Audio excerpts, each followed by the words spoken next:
Assalamu alaikum everyone, and welcome to today's webinar, Living Through Domestic Violence, the Effects of Domestic Violence on Our Youth, facilitated by Sister Zahra Rahman.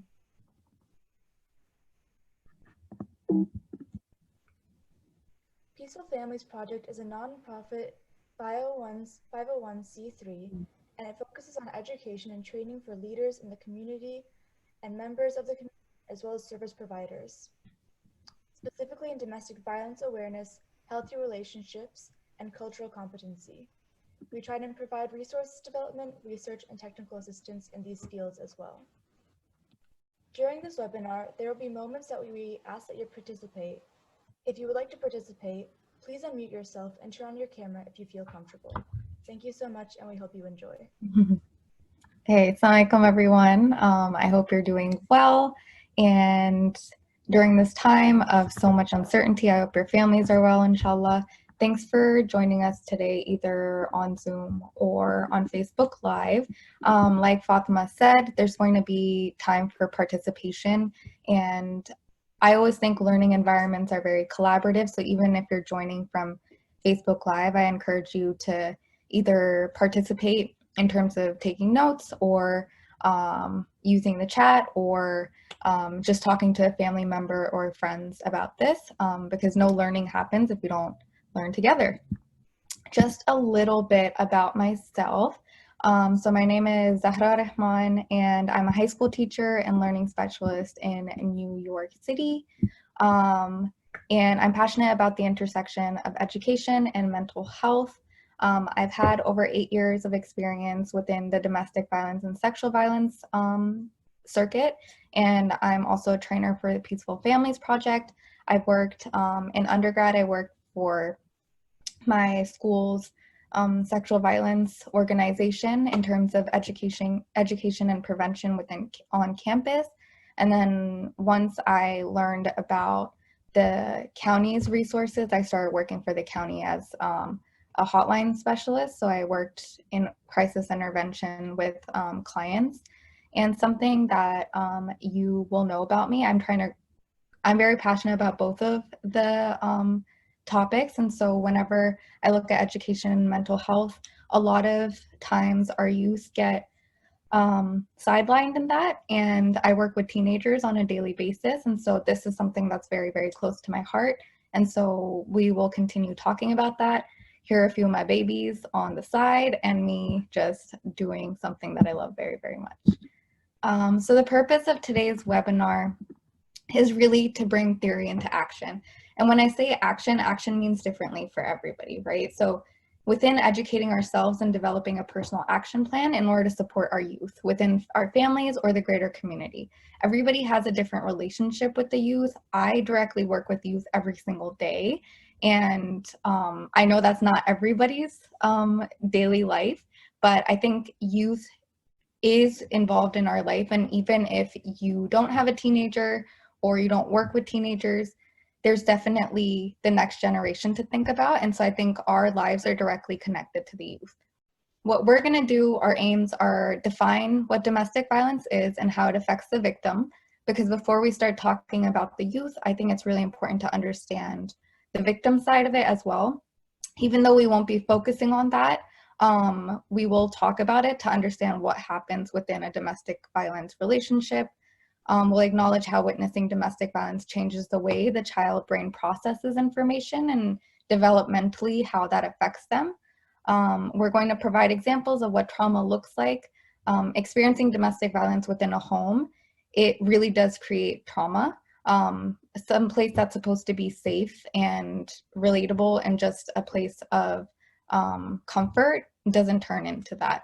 And then we'll explore tools to support our youth, focusing on identifying trauma and a response plan. So again, when we turn theory into action, that really looks differently for all of us, but the only way we can figure out how to help our youth is by identifying what we can do on a daily basis.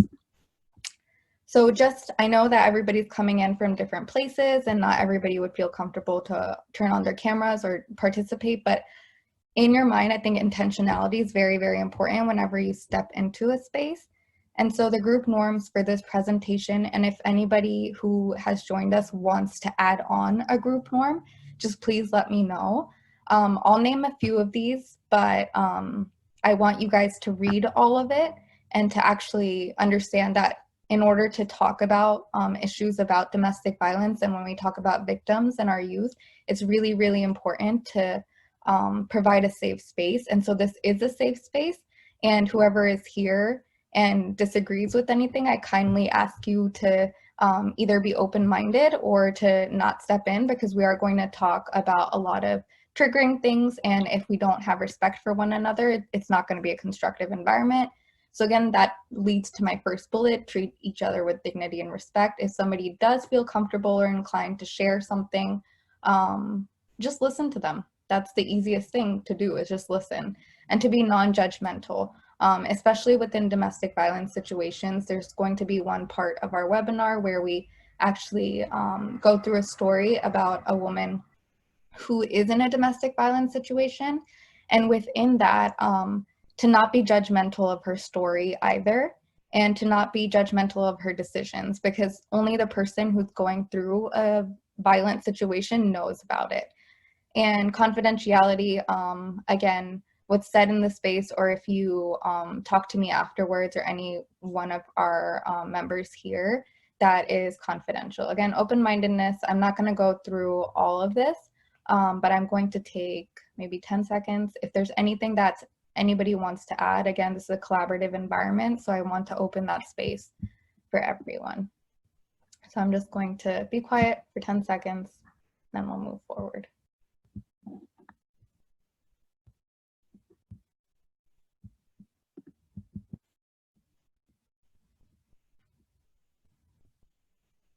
Okay, I'm assuming everybody's good with this, so I'm going to move forward. Okay, again, anyone who is watching this, we are going to be talking about a range of topics that might be triggering for people with different circumstances, different stories. And I want to acknowledge that, because we are coming from different places. And so if at any point you feel triggered, and this is in no particular order, we just want you to take care of yourself first. You can't be there for others or learn when you feel triggered yourself. And so these are a few things that you can do while you're here. It's to acknowledge your feelings. They're all valid, regardless of what you may think at that moment.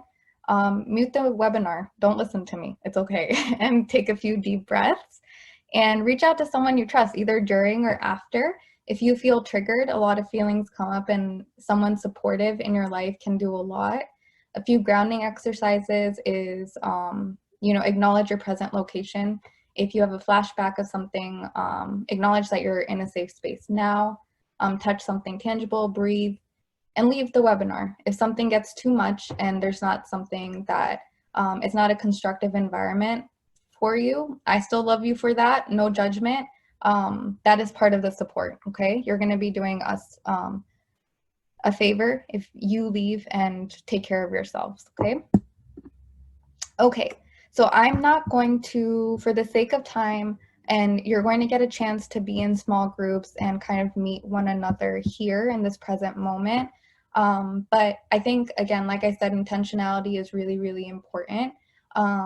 So an introduction is just, who are you, why are you here, and what do you bring?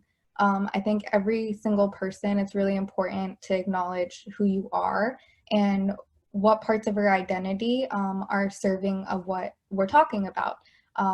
Why are you here?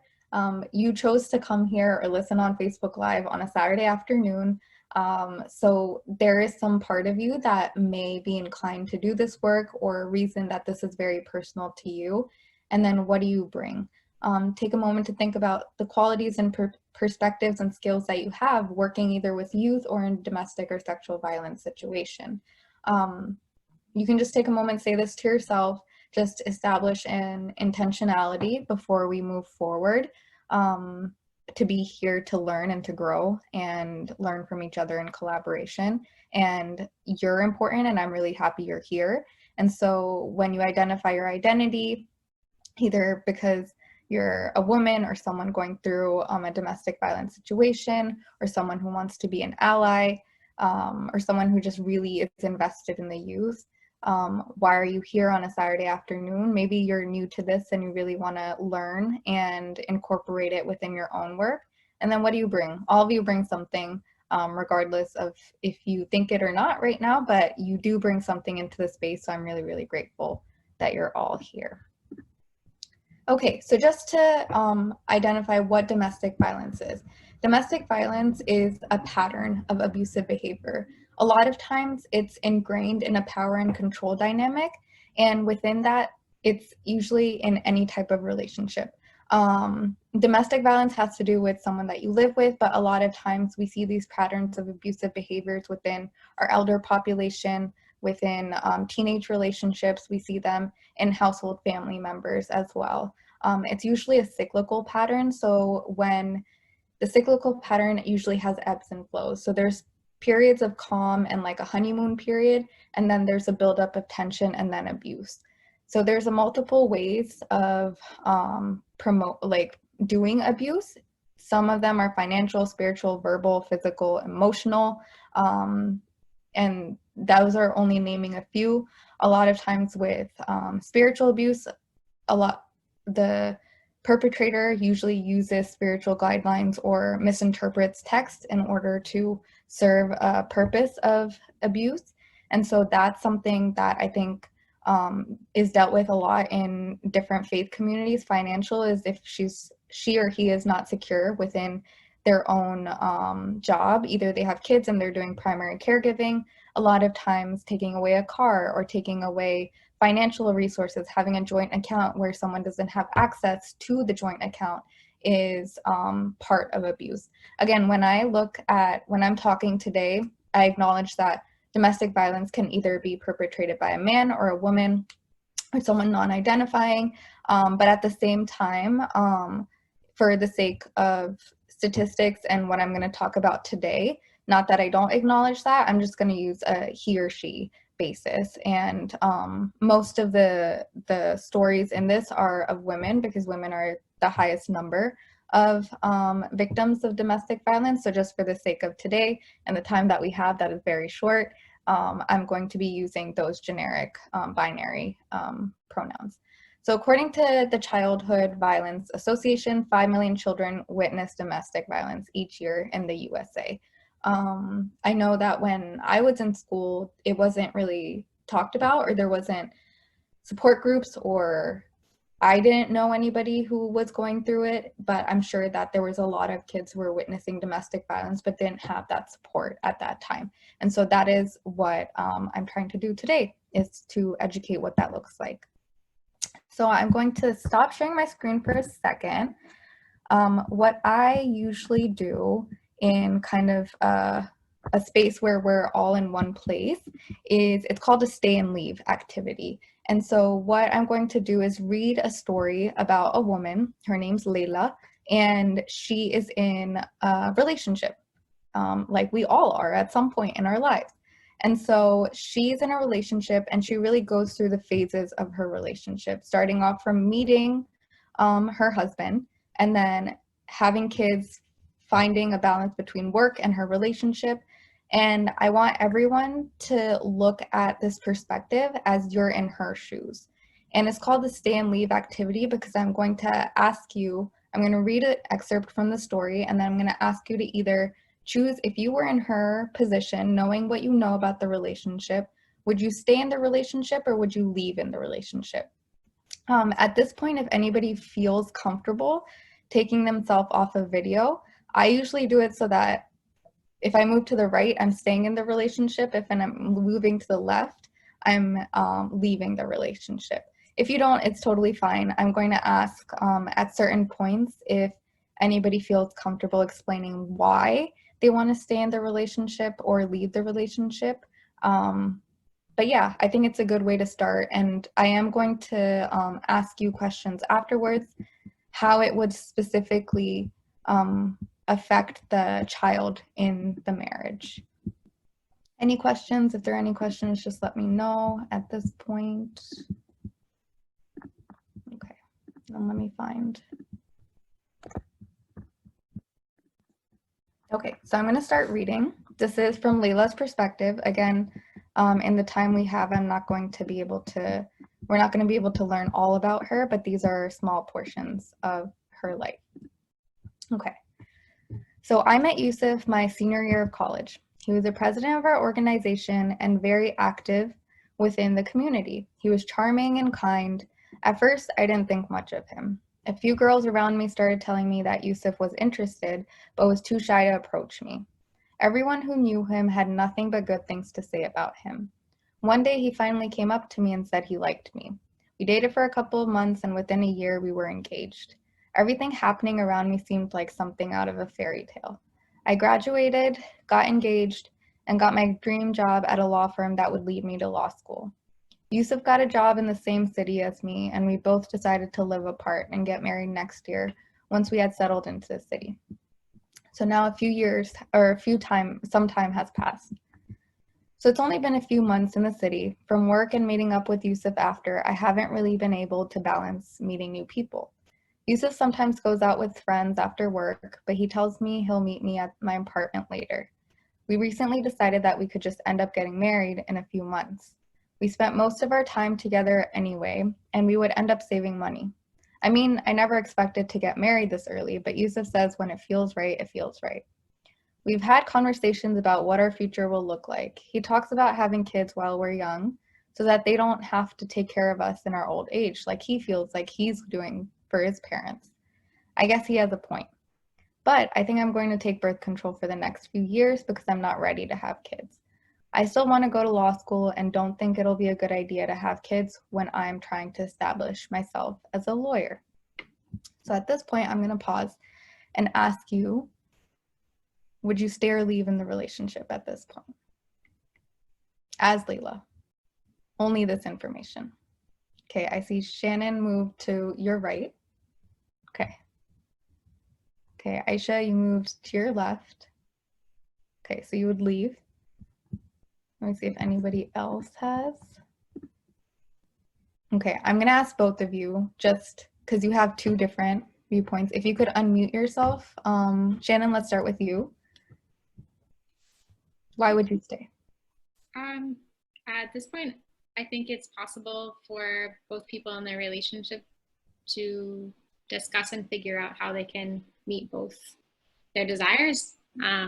So I think I'm thinking it's possible for both people to have what they want. Mm-hmm. Okay, great. And then Aisha? I might be being overly critical, like right from the beginning, but I just, in the way you're telling the story, she already, I feel like I'm sensing hesitation towards, like her hesitation in the relationship, and words like, I guess he might be right. And it makes me feel like, are they even having open and honest communications, or is she kind of just like, I guess I have to listen to him? That's what initially, I guess, the sense that I'm getting. And again, like, we're all human. And so I'm really glad that I have two different viewpoints right off the bat, because again, we're in a webinar that's talking about domestic violence. You know where this is going. So that is generally in the back of our mind, right? You're gonna say that. But again, she might see that the same way, right? So I'll continue reading and we'll find out. So some time has passed now. Yusuf and I have been married for about 6 months now. We moved into our apartment and things have been going well. I got into law school, but also found out last night that I'm pregnant. I don't understand how that could have happened since I've been on the pill. I didn't tell Yusuf that, though, since he doesn't believe in birth control and did not want me to take it in the first place. After class the other day, I went out with a few friends for dinner. I texted Yusuf that I would be home a little late. I realized in the middle of the night that my phone's battery was getting low. I was about to text Yusuf when my phone died. When I got home, he was sitting on the sofa.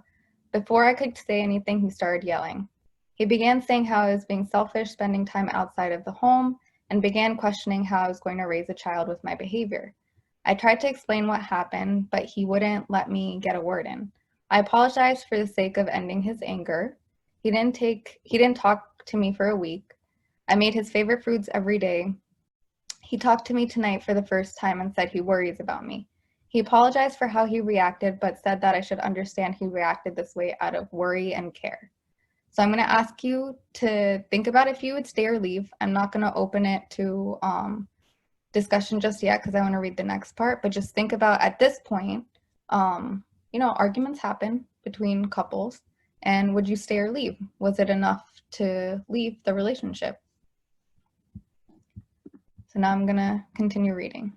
I had my baby boy 3 months ago. I wanted to complete my last year of law school, but the pregnancy was extremely difficult. Yusuf worked full-time and oftentimes didn't come home until late at night. He said there was no way he could balance our schedules and take care of a child, and that I was being unrealistic, selfish, and that my mom had filled my head with too many dreams. He said I was a mother now and had responsibilities. I guess he's right about that. I can't just think about myself. He does it out of concern. I tried to get as many credits done as possible so that I can eventually go back and finish once the baby is older. During the second trimester of my pregnancy, I started having chest pains and non-labor contractions. The doctor said I was stressed and I had high blood pressure and should take care of myself for the rest of the pregnancy. I left law school, but will hopefully return soon. Jay was born premature and stayed in the NICU before we could bring him home. He is healthy now and gaining weight along with a personality. I haven't been able to take our son to my mom's house yet. We now only have one car because Yusuf sold our second car to help his little brother pay for housing at his university. I miss my mom, my sister, and my other friends. We go to Yusuf's parents' house often, and I don't enjoy the company of his family's friends.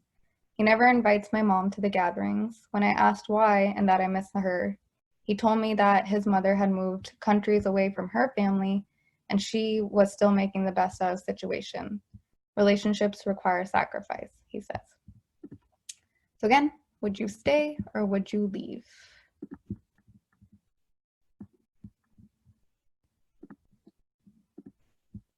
And I am going to ask if anybody, okay, Taliba says she would leave. Okay. Would anybody stay at this point? No. Okay. Do you feel comfortable sharing why you said you would leave? Yeah. He's isolating her. Mm-hmm. And the mere fact that he's taking her to his family, but she can't bring her family so that they're, more of a joyful extended family. When you start isolating a person, that's not a good sign at all. I'd leave. I would have left a long time ago, but definitely by now I'd leave, cut things while my son is still little, because down the line of time, when he yells at her, he's eventually going to yell at that little baby. Mm-hmm. It's like you know what I wrote in the story. Okay, so I'm going to continue. This is the last part, and then I'm not going to debrief with everyone at one place, but you're going to be put into small groups.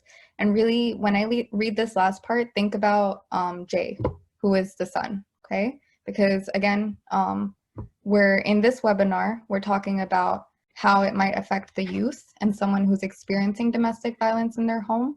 And so really think about what their son would be thinking and how it would affect him. It feels like yesterday Jay was born. He's now turning 15. A few years ago, we moved out of my favorite city and moved closer to Yusuf's parents. I didn't want to move, but Yusuf and I talked, and he thought it was best if we'd move to a better school district. Yusuf and I have grown to be tolerant of each other, but don't really spend time together anymore. Yusuf spends most of his evenings out with his friends ever since Jay turned 5 or so. Things haven't been the same ever since I told him I didn't want to have any more kids because of my previous pregnancy. He argued and threw away my birth control every time I got the prescription. I went to the doctors and got my tubes tied. Once Yusuf found out, he lost it. That was the first time he had ever laid a hand on me. I was shocked. He apologized multiple times afterwards, but his actions haven't been reflective of his words. I think Jay heard that day. He doesn't speak to his father much and leaves whenever he's in the room. Every time I bring up a possible divorce, Yusuf kneels down and begs me not to leave him. convincing me that it's better for Jay to have both parents in his life. I've offered that we go to couples counseling. He says he doesn't believe in it. Therapy is not real. I don't believe I have a marriage anymore, but at this point, I don't have any means of supporting myself or Jay. Tonight, Yusuf came home drunk. Jay and I were sitting on the sofa watching television. He began yelling at Jay, saying he was lazy and that his grades weren't good enough. He began blaming me and saying that I was a bad influence and didn't raise him right. Yusuf grabbed me by the arm, forcibly pushed me against the wall, and slapped me across the face, leaving a cut on the right side of my face. Jay came up behind him and pulled Yusuf away from me and stood in front of me. I'll call the police, Jay said. Yusuf and Jay went back and forth. I picked up my phone and called the police. And that's the end of the story. So now what Fatima is going to do, and let me just share my slide real quickly, because this is what I want you to talk about within your small groups.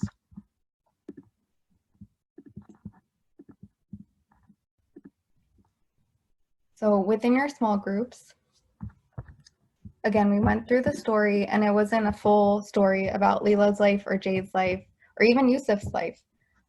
So I want you to think about noticings and wonderings. Think of observations that you made during the activity on how Leila's son was impacted in the events of his home. Think from the moment he started within his mother's womb. I mentioned a few things about his premature birth, how he was in the NICU, how her pregnancy was hard. Think about that. What were some red flags that you noticed? Again, think from Leila's standpoint, because whenever you get into a relationship, emotions are involved, and a lot of times you still love someone that might not be good for you. And then wonderings, were there any questions that you had about the relationships? Were there any moments that you felt like you wouldn't have the patience with Jamal as a teenager? Again, I didn't talk about Jay as much. I changed the names afterwards. What other things did you want to know more about, and what were you wondering? So at this point, Fatima is going to put you guys into small groups, and I'm going to give you about 3 minutes to discuss. I know that's not going to be enough time, but just get the discussion going, and when we have our final small group at the end of the presentation, you'll have more time to discuss this. So Fatima, let me know if you need my help. Okay, inshallah, I'm creating it right now. Mm-hmm. And then while Fatma's waiting, I'm just going to talk to everyone on Facebook Live. I still want you to think about these questions, and if you have someone next to you, that's even better. Talk to them about it, but maybe just jot down a few points on a paper or a napkin in front of you, or just like think about it in your head, just to kind of get the gears moving about how someone's relationship may affect someone close to them.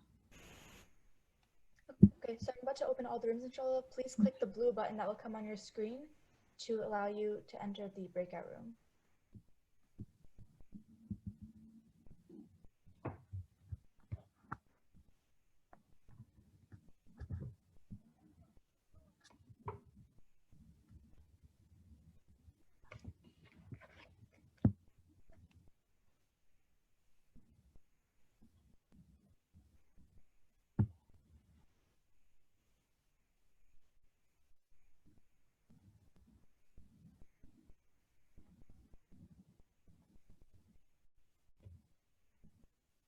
And again, I think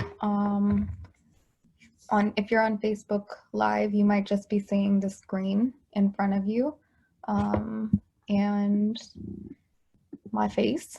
But I want you to think about these questions. If you're just signing in, we're talking about a specific story that I just read through, so you might not have the context.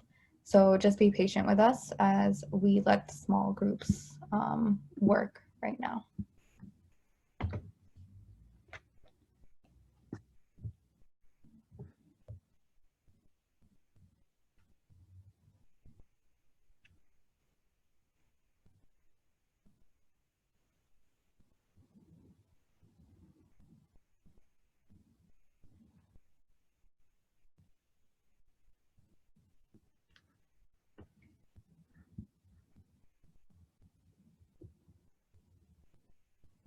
And then Fatma, if you can still hear me, you're going to bring the groups back at 1:33, please.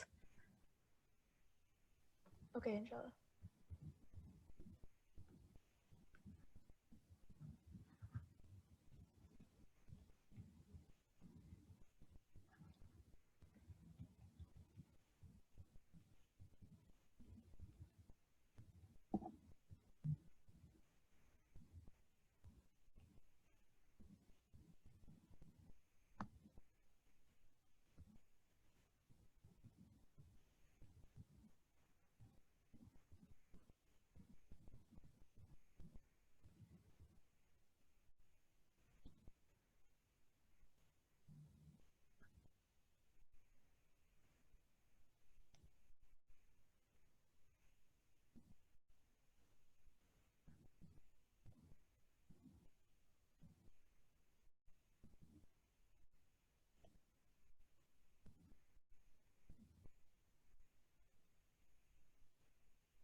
Okay, so you can press close breakout groups and I'll give the 1-minute timer.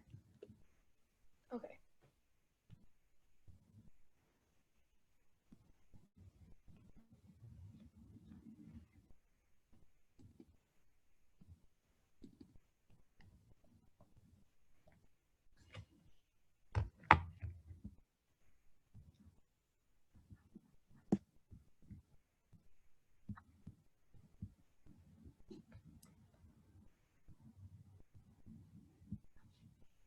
So we're just waiting for all the groups to come back.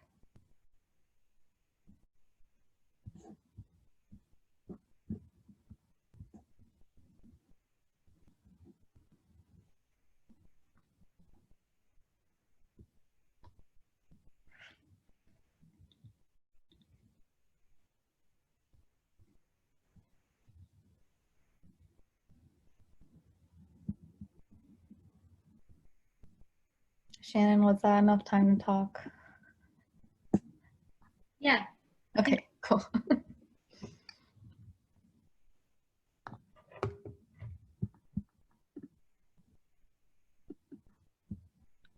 Okay. I think that's most of our people back. Could I get 1 or 2 volunteers to share just what you talked about, just like 1 point? Yeah, I can on audio, but I'm not going to turn my video. Is that okay? So what we were discussing was that, like the example that you showed with Jay at 15, at that moment, he's taking the mother's side, but we thought that there's a 50-50 chance that it could also go the other way.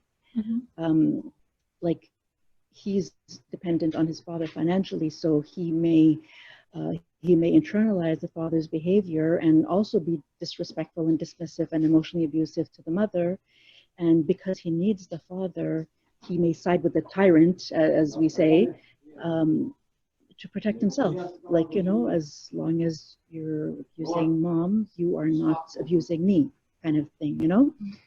And we thought that it would be very unfair to put a child in that position where they would have to choose to take sides with either one or the other. Mm-hmm. Yeah, no, thank you for sharing that. You know, you made a really important point that, you know, kids are still developing and they're still learning, they're still forming relationships, and parent relationships are difficult, right? You love both of your parents, and choosing one or the other, or choosing their love, is not something that any child should have to go through. And we'll talk about how that affects development and attachments. Anyone else? Just a quick share. We didn't get to this, we didn't get deep into it, but I'm going to share from my personal experience. I didn't see the effect of domestic violence on my kids until after I left. After they started counseling, that's when all the issues started coming up, and that's when I realized how much damage has been done. looking back at that situation, I didn't leave. Looking back now, I wish I had left earlier. I don't know. You can move on to someone else. That's fine.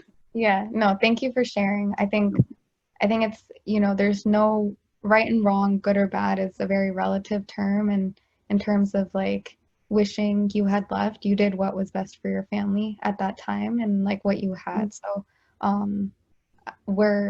thank you for sharing again. That was very, very powerful. So I'm going to move on and just go through, I'm going to talk for a little while. And at the end, I think it's most constructive when people come together and really brainstorm an action plan. I think that's like the most powerful thing. So I think when I'm just going to go through kind of like the theories of everything and like my experience with it, what I have noticed. And again, this isn't, an umbrella towards everything. I'm still learning every single day. But I have noticed a lot of this stuff with my students. I'm not a parent, so that's the closest thing that I have to adolescence. Okay, so again, when we're going through different theories in psychology, there's so many different theories around child development, attachment theories, and I kind of just take what I've seen that's relevant and kind of put it together. So I'm going to share some of that with you, and then we're going to talk about trauma. And we'll go through the specific stages of how domestic violence specifically might affect every stage of a child's life. So within this is Erikson's theory about child development and the different roles that they understand and learn within each age group. So within infancy, I would say that between infancy and adolescence is really the time where they're closest to their families, right? They're like under their roof. They haven't gone to college yet. They haven't gotten a job. And so they're still forming these relationships. And the first line of forming a relationship is with your family, with your siblings, and with your friends, right? So with infancy, it's really a trust versus a mistrust. And I would say that even before infancy, when you're within your mother's womb, a child can feel the stressors of what their mother's going through. There have been studies about generational trauma, especially with racial trauma, that have talked about how generations of trauma can inherently be absorbed into a child's body. And so that was one reason in the story I mentioned about premature birth. A lot of times when a mother's body is under stress, the child is going to come earlier because it's not a safe space. Not saying that the mother is not a safe space, it's just because of the stressors that she's under for no fault of her own. And so within infancy, trust and versus mistrust is really on forming attachments with your parents. So the trust comes from if a child is crying and a parent consoles them, that's the trust, right? Because that's the closest thing. If they need a bottle of milk, they receive that bottle of milk. They have that sort of tangible touch of caring. Mistrust develops when it's not there, when it's not present, or when it's in waves, okay?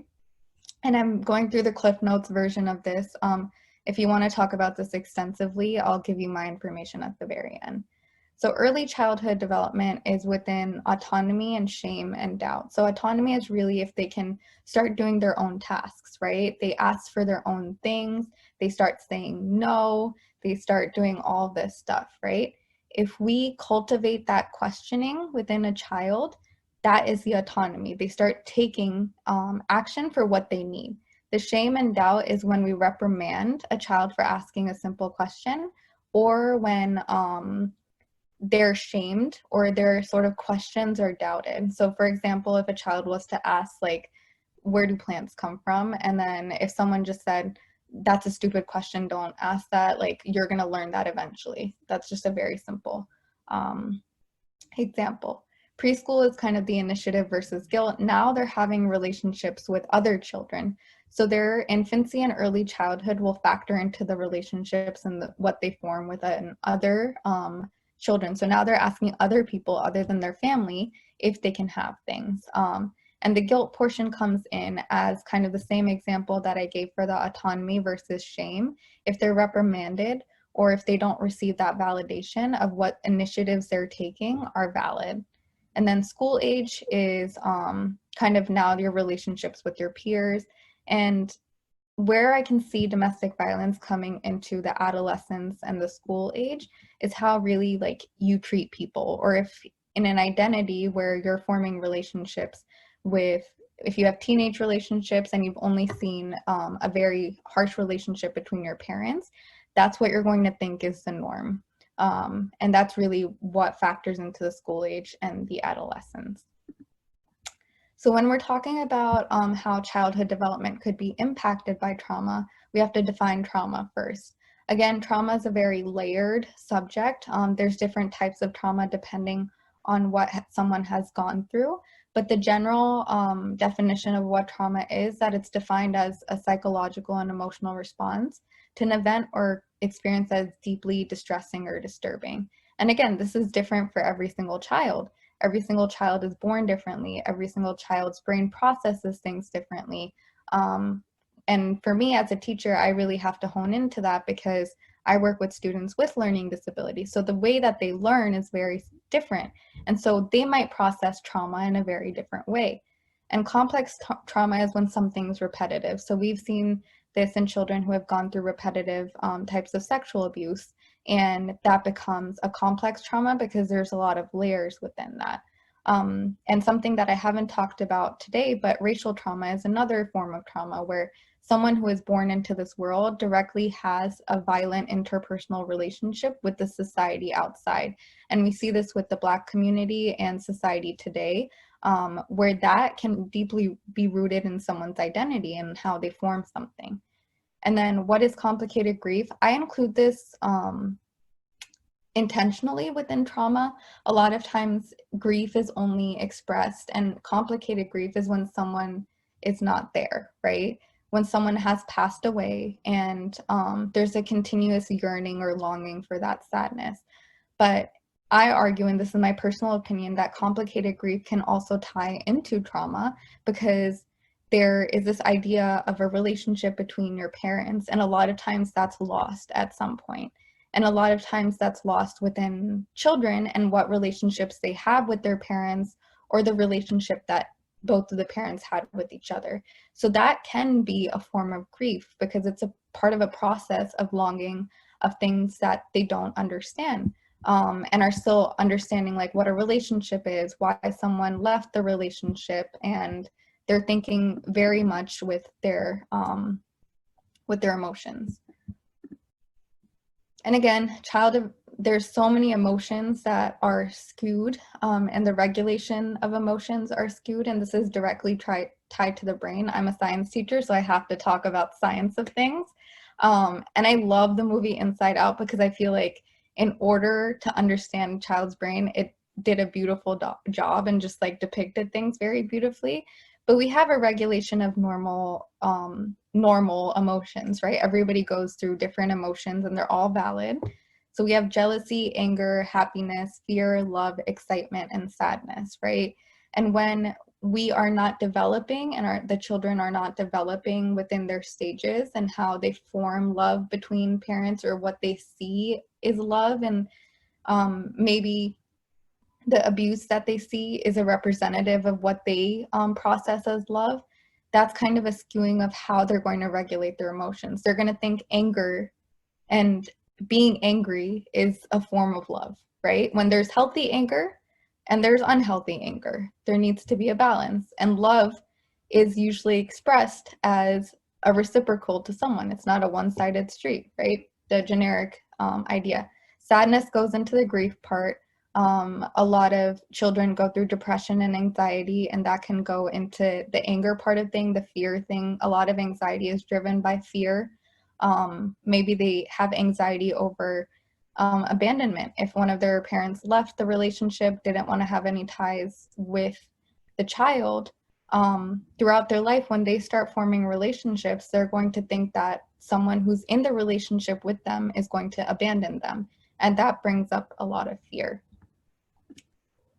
So this is another theory, just in terms of attachments. Just like I said, the abandonment issues. This is by Bowlby and Ainsworth, and this really talks about how childhood attachments work. And so here I'm just going to show you what childhood attachments are and the 3 different types of childhood attachments. And later when we start talking about adolescence and adulthood, I'm going to go through how these 3 turn into the attachments that adults form. And so you have secure attachment, which is a child is unhappy when their mother leaves, right? They have that attachment with their mom that they're able to recognize, or a parent, not just the mother, that this person is providing for me. And so they're going to come back when I am upset. And that creates the secure attachment. When there is neglect, or when a parent cannot come back, or there's some sort of abuse within the family that limits the amount of security that is provided within a child, that can lead to the avoidant and ambivalent. So avoidant is kind of processed over time. If the mother or the parent does not come back, or there's stress between the mother or the father that makes it difficult to have a balanced sort of relationship with the child can either become avoidant or ambivalent. So when the parent does come back, the child becomes very like agitated, like doesn't want to be with the parent, and is very distracted by the environment. So the parent might be there, but the child does not focus directly on the parent. They'll start looking at things in the environment. And this is very like infant. This isn't preschool or school age children. And then ambivalent is when the child is very upset when the mother leaves. So very upset in terms of full-blown tantrums, can't console themselves, very much like in a situation where they can't process their emotions, and they don't interactively interact with their environment. So they are very ambivalent to everything that's going on around them. So this is just one theory of like how attachments form, and this is what regulates and turns into adulthood attachments. So quick science lesson for me is trauma impacts directly on the brain. If we look at the science of the brain, for me, whenever I'm looking at how kids learn, I always try to understand the relationship that I have with the child and really get to know the kids, because a lot of my children in experience, and when I say my children, I mean my students, I'm just used to calling them my kids. And so when I look at a kid who's gone through trauma, their sole goal is to survive. They're not going to focus on learning, okay? Because their whole life, they have gone through survival. And so that's their base. This can be environmental in terms of they don't live in a safe neighborhood. It could be a family dynamic where they have an abusive parent, or it could be a domestic violence situation where they feel like they are not safe within their home. And so the brain areas that are usually responsive of stress, because trauma is a form of stress, include the amygdala, hippocampus, and the prefrontal cortex. And I'll talk about what those are. But I really like this chart where this is typical development, where survival, it's almost thought of as your parents will take care of your survival, right, when you're young. And then you go into regulation, you go into socio-emotional development, and then cognition's usually your top, right? So cognition is now I can think for myself and I can actively learn and absorb things. But when you go into developmental trauma and the way that a child constantly has either complex trauma or they've gone through things where they kind of have to take the parent role for whatever reason, they're constantly in survival mode. And when you're in survival mode, the parts of your brain that are for learning and for thinking, they are on the back front. So if a child doesn't feel safe in an environment, they can't learn. And a lot of times that's what happens when a child might be triggered in a classroom for whatever reason. When I talk about racial trauma, some things that we learn in history books are very triggering for our people of color. And so that trigger is going to go into survival mode, where they might feel like they have to answer for their entire race or ethnicity. They might have to, if something in psychology comes up about a domestic violence situation and their parents are going through something, it might be triggering for, well, what if people know about my parents' situation? And that thought process takes away from the learning. And so when we're looking at the brain itself, these are the 3 areas that are most affected by stress responses. So the amygdala usually has to do with emotional regulation. Emotional regulation as anger, fear, prefrontal cortex. A lot of people have heard of this. This is really like your thinking part. And within adolescence, especially, this is what is still developing. It develops until you're 25 because you're still experiencing things, you're still learning things that are going to be kind of a connectivity on how you base the rest of your life. And then your hippocampus is for your memory. And a lot of times this includes your emotional memory. So a lot of things, colors, environment are tied into your memory because you might have had an emotional response to it. And there are a lot of hormones that are concerned with stress, but for the sake of today, I love that stuff, but I'm not going to bore everyone else with it. So the 2 neurotransmitters that I'm going to talk about, they're basically the chemical messengers. Cortisol is basically your stress hormone. So if you're stressed, your cortisol levels will rise. Norepinephrine is something that regulates epinephrine to come back down from its high. So it's something that balances out and provides that relaxation. So for my science people, the parasympathetic and the sympathetic, parasympathetic has to do with norepinephrine, and epinephrine, which is adrenaline, has to do with the sympathetic. So fight and flight, when you're fighting, the fight and flight process is with adrenaline, and norepinephrine kind of brings you back for relaxing. When this norepinephrine is not released as much, the child can't relax. So you're constantly having this adrenaline going through your blood, and you're not able to calm down and bring yourself back together.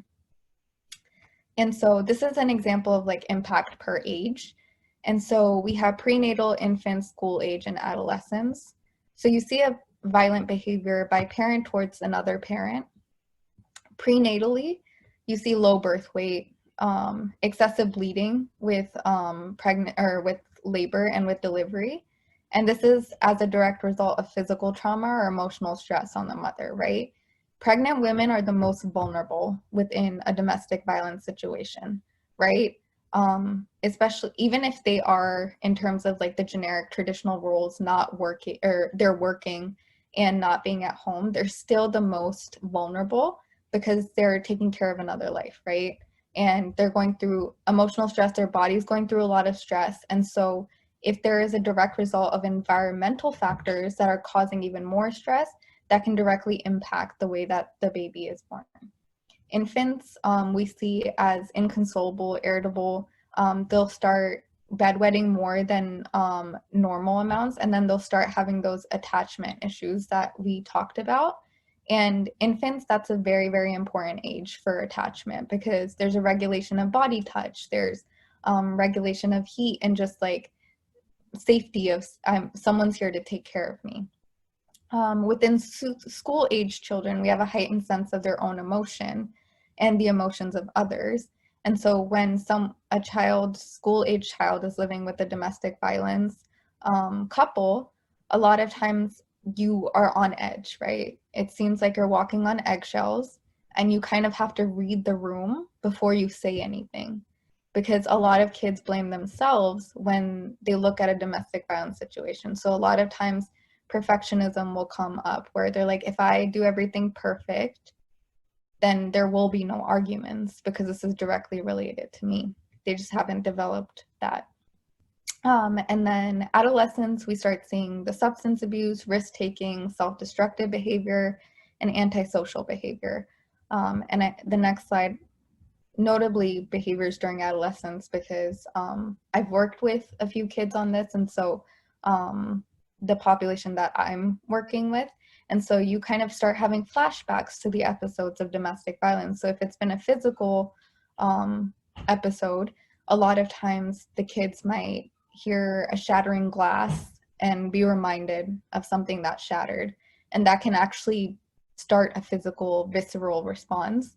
A lot of kids will have nightmares, emotional numbing, so they won't know how to regulate their emotions. Like we talked about, substance abuse, because a lot of times, for no fault of their own, they just want to numb whatever they're feeling, right? They're trying to figure that out and they just don't want to feel for once. And alcohol, A lot of drugs provide that.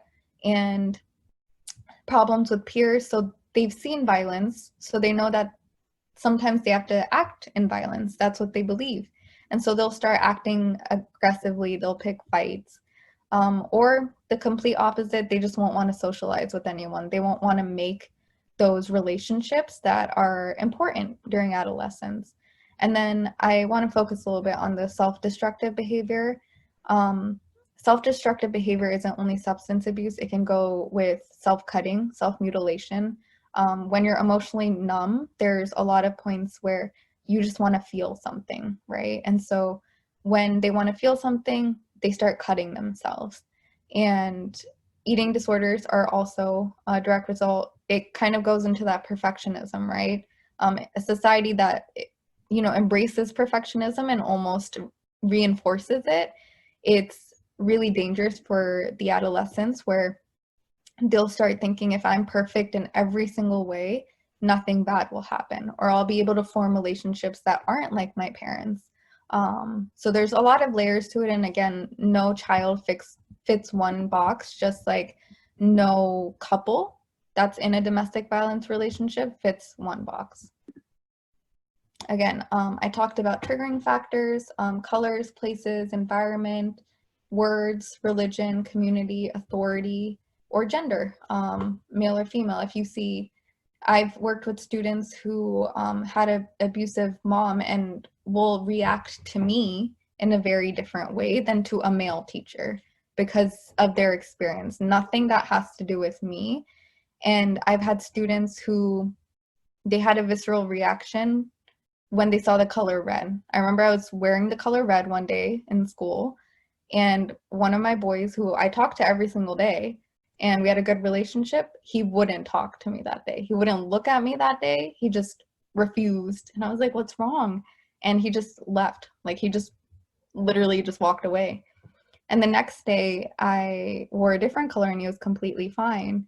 And I just started noticing that whenever I wore red, his reaction was very different. Like, he got very angry.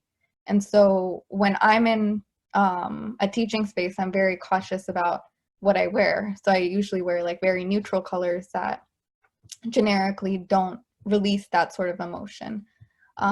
Religion can also play if there was some sort of use of religious text in order to justify violence. That can be very triggering for kids as well.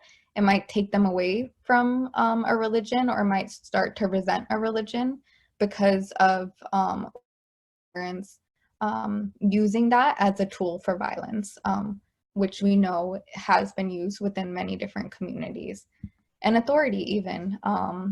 Parents are a form of authority. So even with my experience, we don't want to listen to you because you're an authority. This is the only place, school is the only place where they don't have to kind of act a specific way.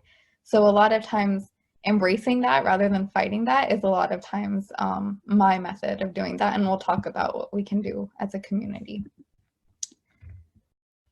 So we talked about the childhood attachments, so I kind of want to bring this back to adulthood, and I'm not going to focus a lot on adulthood since that's not the focus of this webinar, but with adulthood attachments, now we have secure attachments that were established in childhood.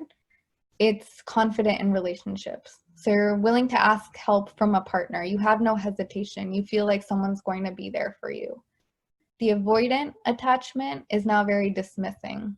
So they prefer to live life alone because they never established that attachment or saw a relationship that was very strenuous and doesn't open up emotionally to a partner. So it's very much like, I'm not going to be emotionally involved. I don't feel like I want to get hurt. I don't want to have the same relationship as my parents, so I'd rather live my life alone. And then the last one is ambivalent, which is preoccupied. So someone who's always afraid of rejection because they felt like one of their parents was rejected by the violence and wasn't really seen as themselves. And they're obsessive to keep people close. So there's kind of this fear of being abandoned. And this could be because a parent left, because they had relationships that was causing this. A lot of teenagers don't see themselves in abusive relationships, but a lot of teenagers are in abusive relationships. And so they feel like if they don't get something out of their relationships, they're going to be rejected. So these are just, again, a very Cliff Notes version of what childhood attachments, what you experience, your circumstances can really lead you to, and when I say you, again, I'm referring to just generically, is lead someone to have one of these behaviors. So again, other effects trickled into adulthood is the perception of reality, what's real, what's not. Again, when we talk about survival mode, that also goes into adulthood, and it wires the brain to expect danger. Triggers fight, flight, or freeze responses, creates difficulty in trusting in their relationship. So there's always going to be this distrust, and that's similar to what we talked about in Erickson's theory, which the trust versus mistrust is established in early infancy. It removes the sense of safety. I think every single human being should feel safe, and when you don't feel safe in your own home, it takes years to kind of get out of that, of how could I feel safe with someone outside of my home when I never felt safe in it. And then the substance abuse part of things can also lead from adolescence to early adulthood to late adulthood. You know, especially in an environment like college where social drinking, social use of drugs is the norm. And many adolescents and young adults use it very responsibly, but a lot of them have the tendency of that numbing, and so it carries on to their adulthood. And then chronic health problems are something that is also related in adulthood. High blood pressure is caused by the constant cortisol levels, the stress responses in our brain. GI problems a lot of times are caused by that, and just like mental health things as well, because I consider that a health problem as well. And so those are some things that go into adulthood. Now to the support part of things. So how we can support our youth in different levels, right? Again, we have a different tie to youth in our environment. So at a personal level, just listen to whatever they have to say. Validate what they're saying. All feelings are valid. Even if they're temporary, they're still valid. And love them. Say you love them. Sometimes it's just a constant saying I love you and I care about you, even if they don't believe it initially. It's just the consistency of that, because a lot of students that have been through domestic violence situations where they've witnessed it, they don't have consistency. And so anything that is consistent is really important. Believe them. If they open up about something, believe what they're having to say, regardless of if it's about their parent situation or not. It helps build a relationship with the child. And help in grounding someone who's having an anxiety attack or is needing to talk, breathe with them. I remember one of my students had sort of a triggering response because of their parents, and what we did was sit in the hallway on the floor and just breathe for 5 minutes together. And a lot of times just doing that helps them feel like they're not alone, or they're not being abandoned when they feel like their world is ending. At a community level, I think it takes a village to raise a child. It really does. And so community can be either your family, it can be your neighbors, or it can be friends.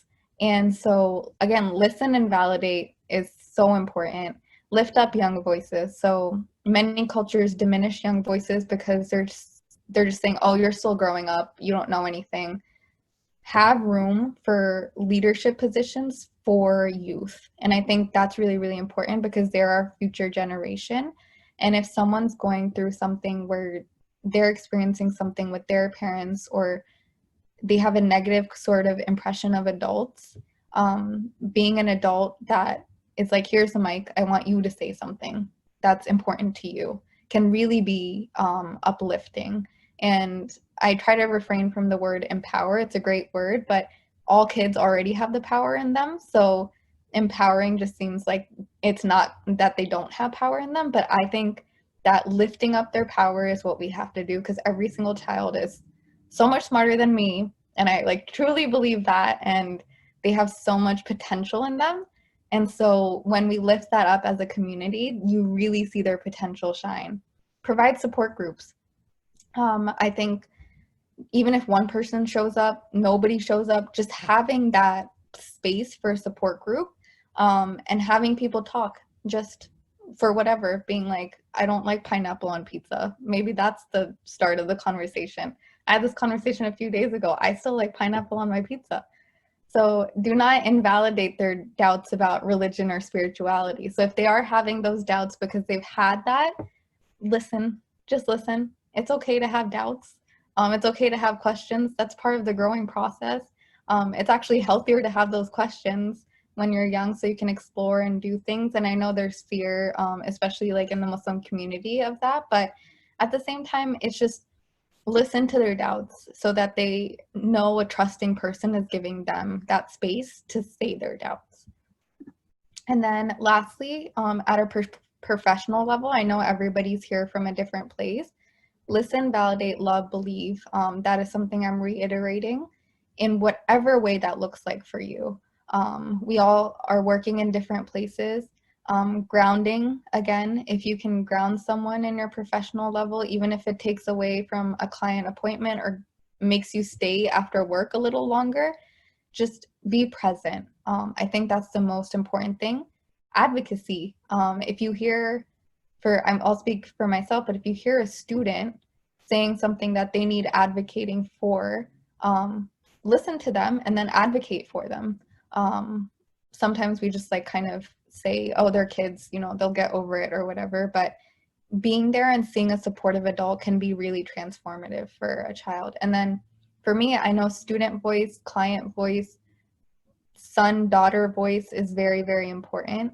So just saying that I believe in your voice and I want to hear your voice and that it has power in it is really, really important. And I really like this. You can't teach someone you don't believe in, so you really need to believe in people in general. Okay, so I know I went through that fairly quickly, but now this is kind of the small group that I want you all to get into. So what I'm going to do, I have a document with all of this on it already, but now I want kind of like the action planning for yourself or just as a community or professionally to kind of go on. Again, learning is collaborative. So now we have a very small, we've only like rubbed the surface of what this topic is about. But now I want you to apply it. So you have all of this knowledge now, and we're still learning. So each group will read through Susie and Ali's scenario. I was trying to think of so many names and I just got all of them confused. So Susie and Ali, they're siblings. So you're gonna read their story, and then you'll read through the scenario and you'll have probably 15 minutes and identify what's happening in the child's life. So what's happening in Susie's life and what's happening in Ali's life. Very separate, okay, even though they're siblings. Identify triggering factors. Identify behaviors that may be as a result of trauma. And how would you respond? So either in your own professional, in a community level, or a personal level, or all three if you have time. But I know that like conversations can get constructive. I'm not going to say they can deviate because all conversations are constructive. But if you don't have time to talk about all three of them, talk about one of them, okay? So in the chat, what I'm going to do, and I'm going to leave this up for everybody on Facebook Live, and I am going to share, let me just stop sharing this real quickly. I'm going to share the document with Yusuf, or with Ali and Susie's story. And then on the document, it's the questions I've already written out for you. You're going to be put back into small groups, and you're going to have about 15 minutes to discuss this. Are there any questions about this activity? And then we'll come back and I'll have a Q&A for a little bit afterwards. Okay, great. Is there anything in the chat that I missed? Okay. Okay, so I'll open the rooms right now, inshallah. Okay, great. So I'm going to put that in the chat, and maybe I'll share that once everybody's in their breakout room so everybody on Facebook Live can go.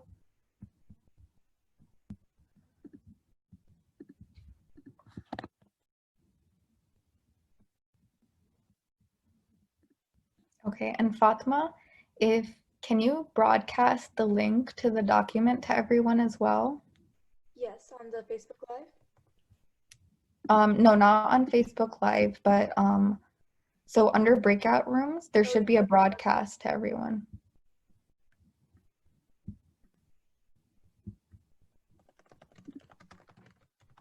I think everybody left before I could share that. Perfect, thank you so much. And then everybody on Facebook Live, I'm just going to share the document live with you, and I'll just scroll up and down. And so read through the scenario, and again, think about the different questions that I have posed. Again, if you can answer them to yourself, or if you have someone close to you, that would be great. Okay, share screen. I feel like an old lady every time I do this. Okay.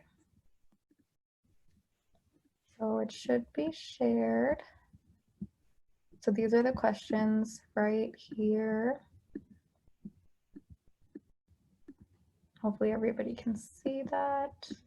I'm going to scroll down so you can read.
And then for everyone on Facebook Live, I'll scroll down in a second so you can continue reading.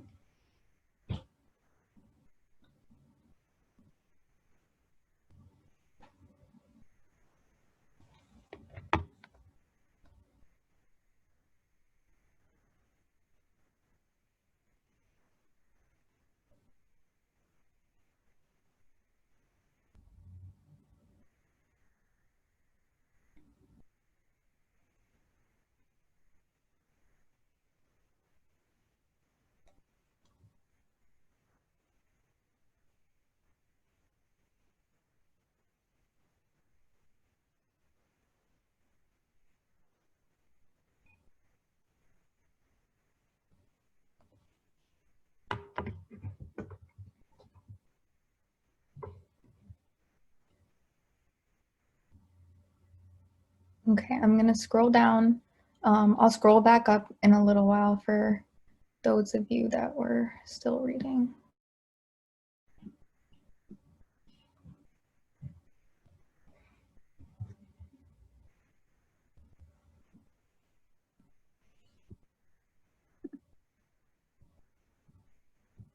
And Fatma, did we get any chats or anything that people didn't have access?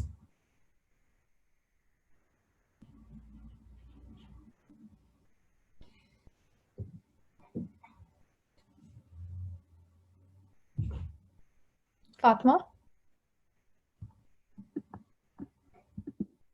No worries.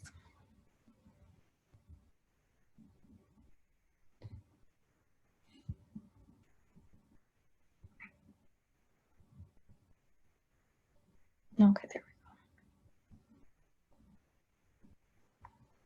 go. Fatma, are you there? Yes, I am. Okay. Was everybody able to get access? I just had a couple of people need help, so that's what I was doing. Okay, great. And then I think we'll bring everyone back since some people couldn't get in at 2:30. Okay. Okay, great.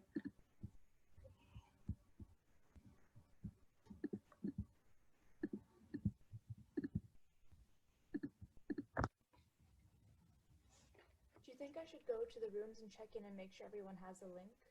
Yeah, that would be great. Yeah, and just check in and see if they have any questions. Okay, great.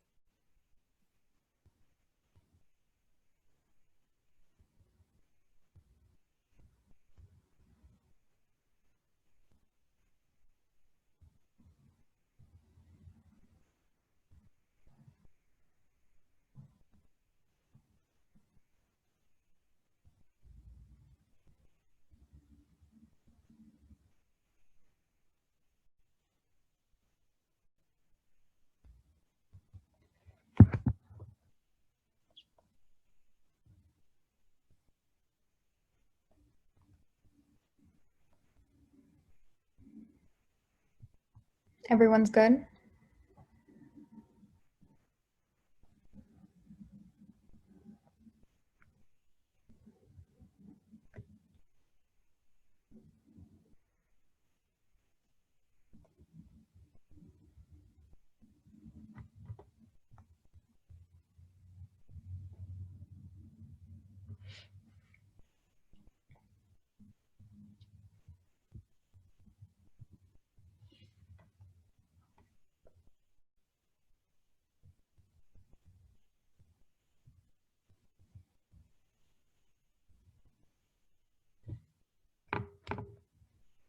Okay, again, for anyone on Facebook Live, I'll scroll back up if you just joined or if you need to reread through anything. And again, the questions are you're identifying what's happening in the child's life. So we have Susie and Ali, and you're going to look at them individually, identify what's happening, identifying any triggering factors that we discussed through the seminar, identifying behaviors that may be as a result of trauma, and how would you respond at a personal level, at a community level, and at a professional level. In about 10 minutes, we're going to have the group come back and we're going to have a few of them discuss what they discussed within their group. So share out.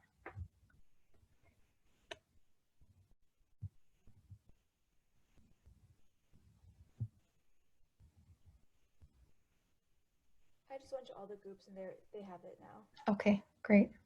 Were there any questions? No questions yet. Great.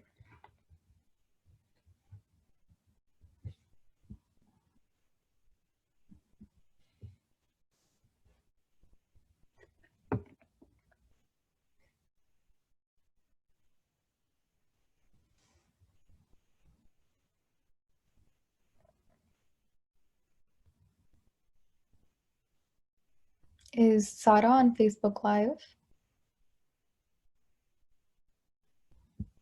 Oh, who's here?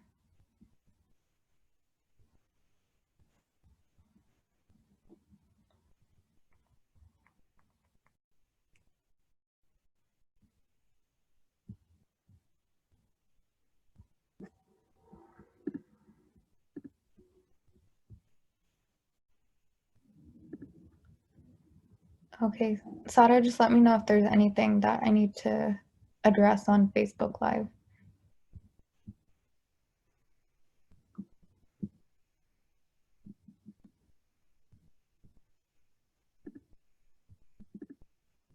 Okay.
So Fatma, if you could broadcast to everyone that they have 5 more minutes to start wrapping up their discussions.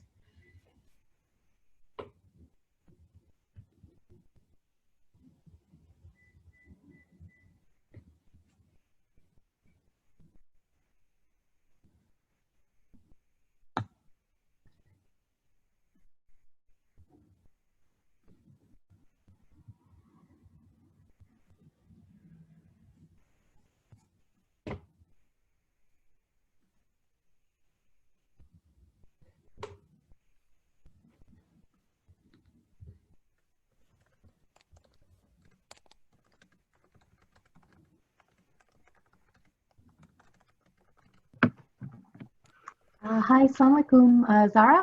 Yes. Hi, I was in breakout room 4. I think it was with Imam, but we weren't able to see the questions, which I see now. So I think he left the breakout room. So I decided to come back here. I'm not sure if he made it back into the breakout room because it was just the 2 of us. So I see him here. I'm back. I was just messaging the host to kind of regroup us back in the break room. Ah, okay, good. On the bottom right, you should be able to see rejoin breakout group. I don't know if you see that. Oh, okay. I got it. Okay. So just click that. Oh, yes, I see it. Thank you. Thank you so much. Of course, no worries.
So anyone on Facebook Live, we're going to return in about 4 minutes.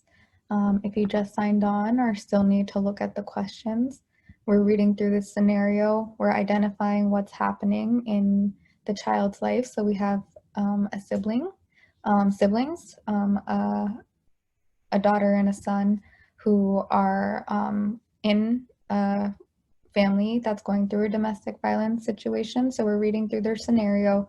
We're identifying what's happening in the children's life, identifying triggering factors, identifying behaviors that may be as a result of trauma, and then how would you respond at a personal level, community level, or professional level. If you don't have time to get to all 3 in brainstorm, you can choose one that you want to.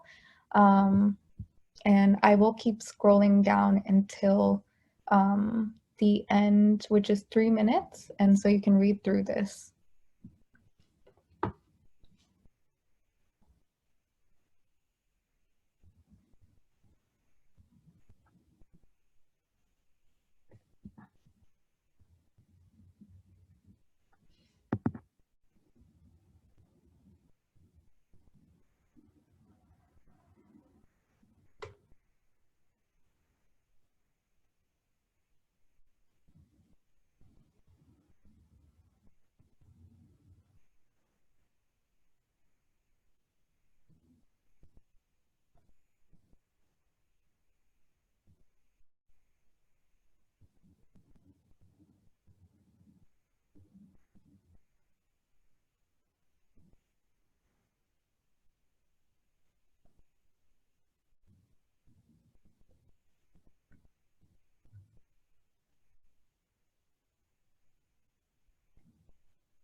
So Fatma, if you can start closing up the breakout group so it has a 1-minute timer.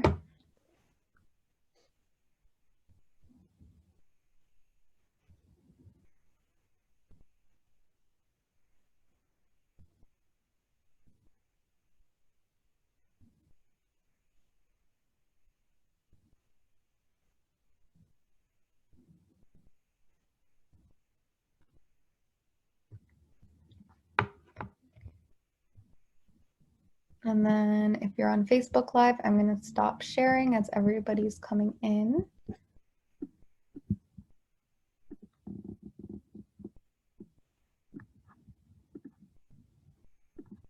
And welcome back. We're just waiting for everybody else.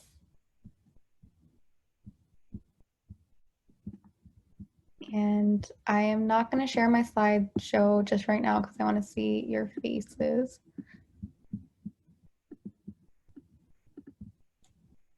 Or your names, equally as great.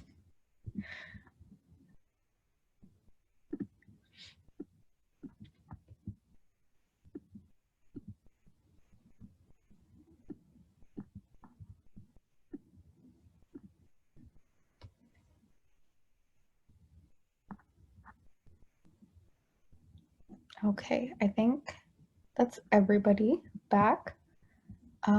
Okay, I hope you had a good discussion. If anyone could share from what they discussed, I would love to hear it. So if you do feel like sharing, just unmute yourself.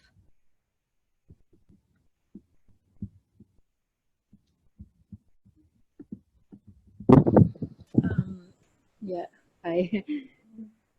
Go ahead. We had a good discussion. Like, you know, first we had a little bit of difficulty trying to get the link, but we finally found it, able to read what we needed to read. So we kind of figured like all the different triggers and like the behavioral things. Like we noticed that the daughter, the girl, was quite parentified. She was taking on a lot of responsibility for her brother.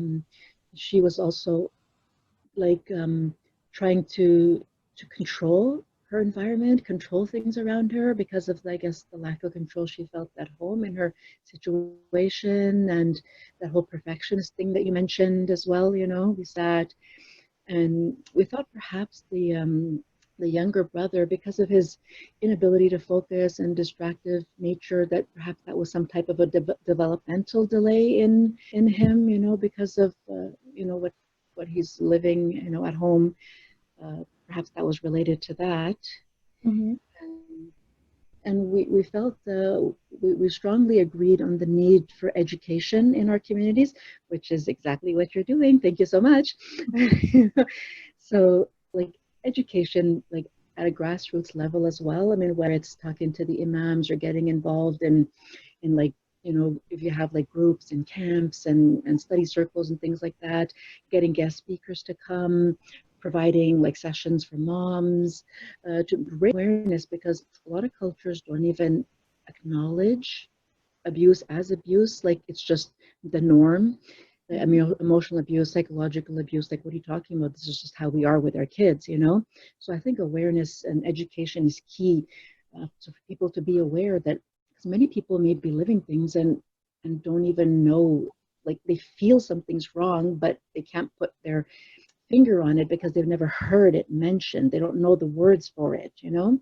So I think it's important to get that information out to people that this is actually called this. It's not you're angry, it's you're verbally abusing your child. Yeah. You know? Yeah. So, no, thank you for sharing that.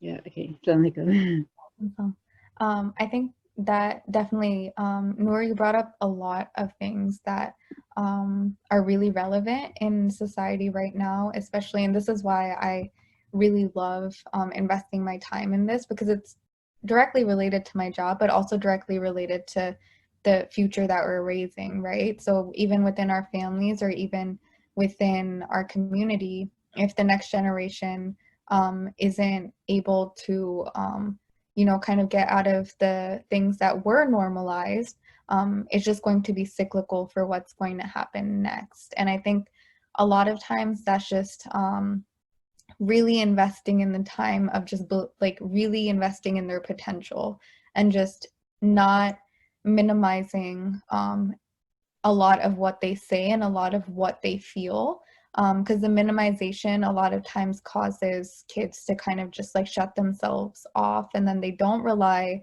on adults and rely on their peers, which is great. That support is necessary, but someone your age also can't support you in the way that an adult can support you.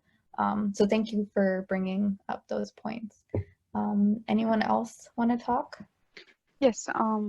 So multiple points here. When the father was taken away to jail for a night or two, and then he came back, this is kind of similar to what happened with me. And what that taught my kids is like, you can get away with it.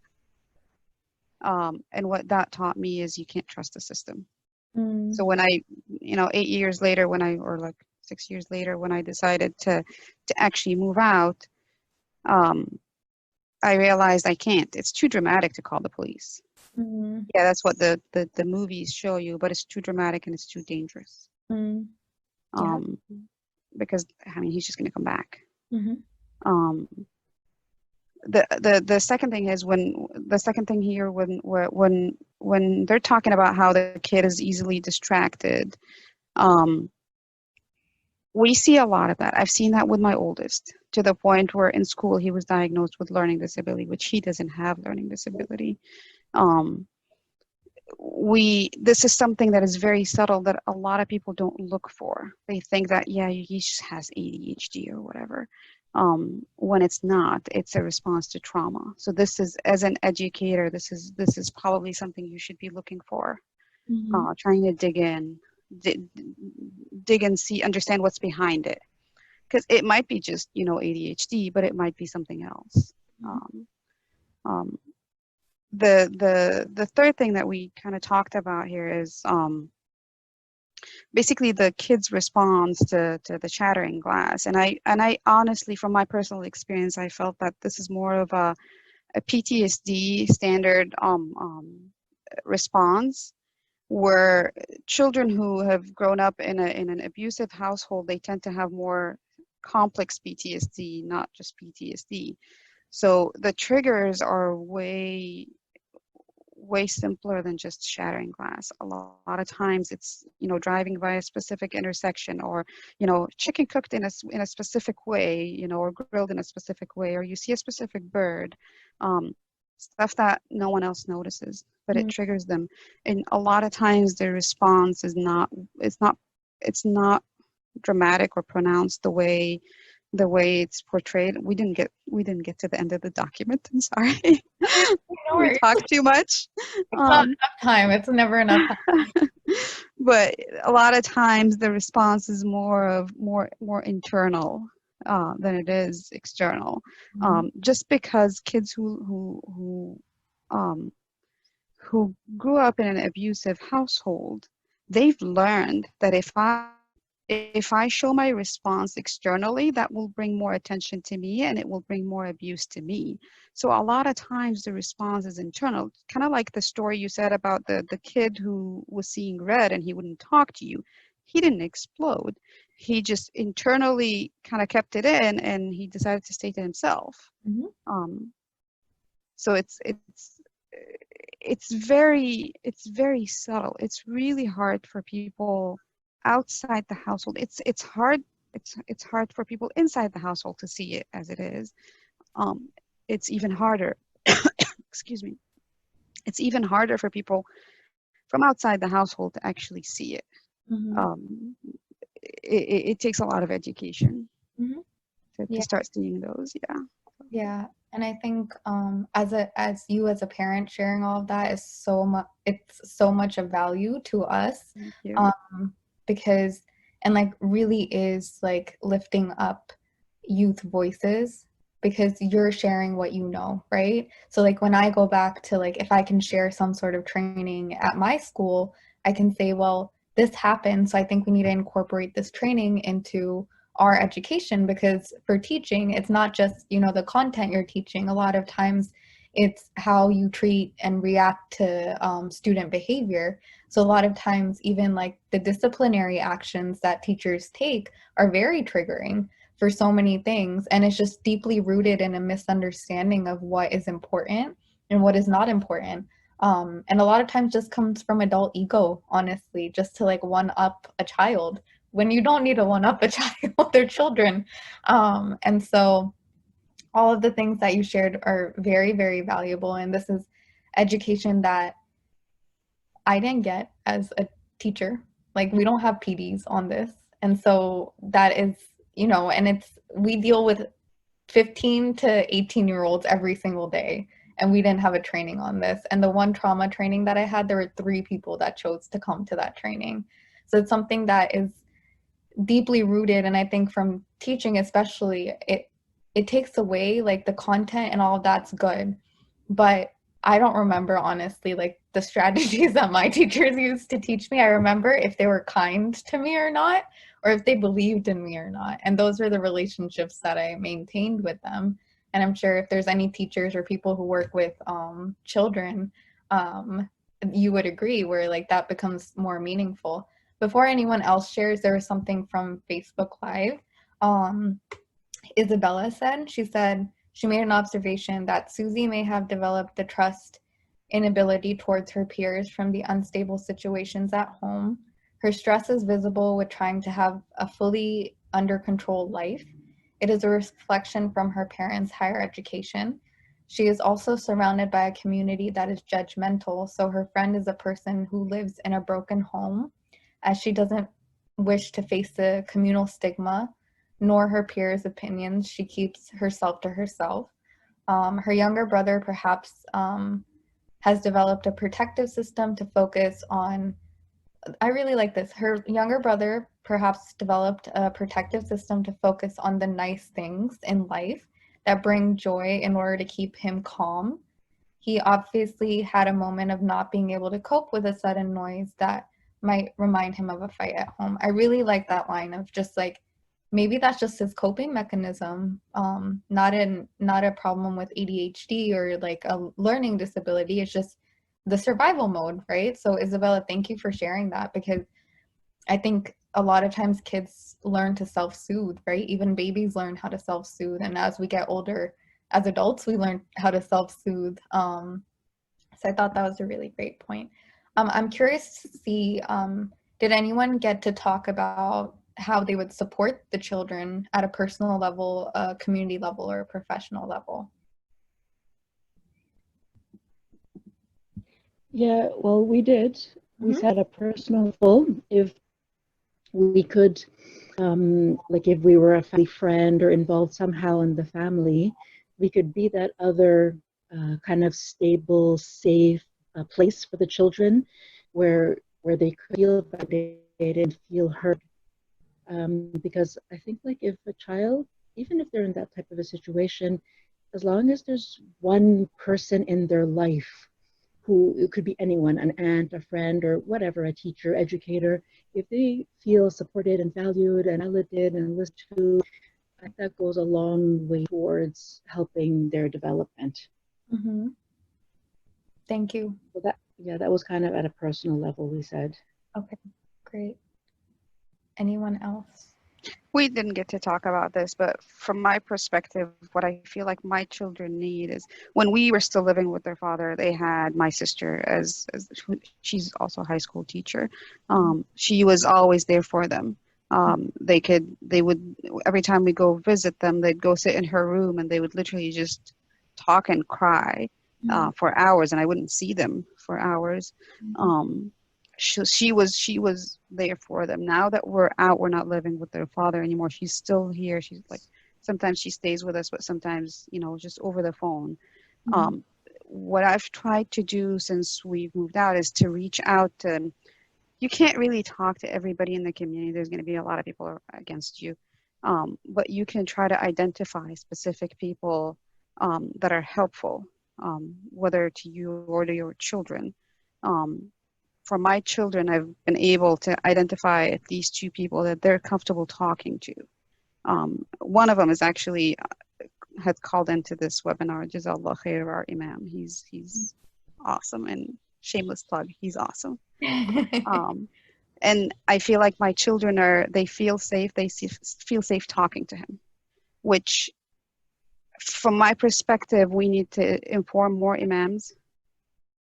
One of the things that tends to happen is when the children face things like that, they and stop me if I'm going all over the place, okay? Sorry. They don't just lose trust in people, they lose trust in their religion. Mm-hmm. I have one of mine that is basically keeps telling me, why do I have to pray? Mm-hmm. The other two, they're doing a little bit better, and alhamdulillah, that's where I feel like, okay, if alhamdulillah, we are very fortunate. Alhamdulillah, our imam is very supportive, and I feel like, okay, if I continue to make sure that the relationship with him is good, and they feel safe talking to him, then inshallah in the long term, they're going to be okay. Yeah. I don't know where I started, but sorry. Okay. I think I tend to go all over the place. Sorry. No. It was all relevant. So I think I heard a few things. I think community support, either religious, school community, family community, extended family community is really important. I'm really, really grateful that you have a religious leader in your life that is willing to listen and willing to accept no matter which place someone is in, because that is honestly, unfortunately, rare. I didn't grow up with that. This is not the first imam I've tried to approach throughout, the life of me in the abusive relationship, and every single one of them would always, quote the ayat of, you can hit them, and he's like all sorts of stuff. But this is the fourth imam that I've approached. So yeah, and it's not easy to find someone.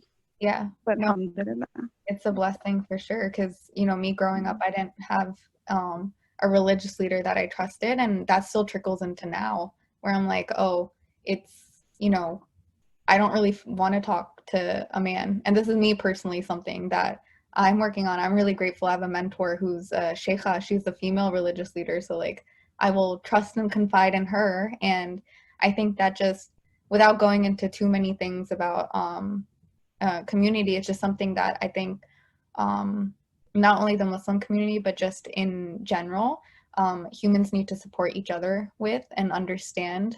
We still live in a society that blames a victim for getting sexually assaulted, instead of believing in him or her. We still live in a society that believes that a man can't get assaulted or be in a domestic violence situation when it does happen, and a lot of men don't open up about that, and a lot of young boys don't open up about abuse as well. So I think change comes gradually, and that's why I really wanted to include the last portion of the small groups, especially with what can we do, how would you respond, because change comes within ourselves. We won't be able to change right away every structural thing that exists within our society. We would lose sleep over it, and I have lost sleep over it, but at the same time, when you start with yourself, it is definitely a catalyst and a domino effect. Know how with your children, it'll be a domino effect. Aisha, I know you're a teacher with me, so it'll be how you treat other people and the kids, and I know you, mashallah, like listen to the kids and what they're going through. Shannon is a speech and learning therapist, so I know that like with clients, the way that you interact with them and hear them, and just hear about their struggle in different ways, those are big changes. And so I'm going to get into our last part. Let me share my screen again. Okay. So I know we've covered a lot, and a lot of it was triggering for many people. And so how do you feel? You don't have to share this with me. But I really like using this chart because emotions are very complex. And so happy doesn't just mean happy, angry doesn't just mean angry, bad doesn't mean bad. I should add chillin' here because my kids use chillin' all the time. And I was like, what does that mean? You have to tell me. So I think I'm going to create that for my next school year. But just how do you feel? Like ground yourself for a session and just think about like, what do you need to do for yourself once this ends? And not the work that you need to do, not how we need to go and respond to our children, not that I need to go text every single one of my kids, but what do we need to do for ourselves? Because you can't pour from an empty cup. And I just really want to say thank you for before this whole ends. I'm going to share my information and stuff, but thank you for everyone who joined. You all are powerful and amazing and inspirational to me. For anyone who's going through a domestic violence situation, I am sending you all the love and prayers, and I'm here for you in confidentiality if you need me. I'm not a therapist, but I'm here as a friend. And if anybody has any other questions after you've grounded yourself, I'm willing to answer them right now. Are you going to be sending out the slides in an email or something? I can, yeah. Okay, that would be awesome. Thank you. Of course. And And to, the thing that I'm going to do for myself, I'm going to go get another cup of coffee. Yes. I just like coffee. I'm such a bad influence when it comes to caffeine. And then I'm going to sleep during the day so I can wake up before Fajr and go out and watch the comet. Amazing. I don't know if you guys know about that, but I'm crazy about this stuff. So amazing. That sounds like sorry. Self-care. Any questions? Fatma, do we have anything coming in? Or Sarah, do we have anything coming in from Facebook Live? Assalamu alaikum, Sarah. Not a question. I just wanted to just briefly just say a comment, rather as a way of gratitude, that thank you so much for having this session.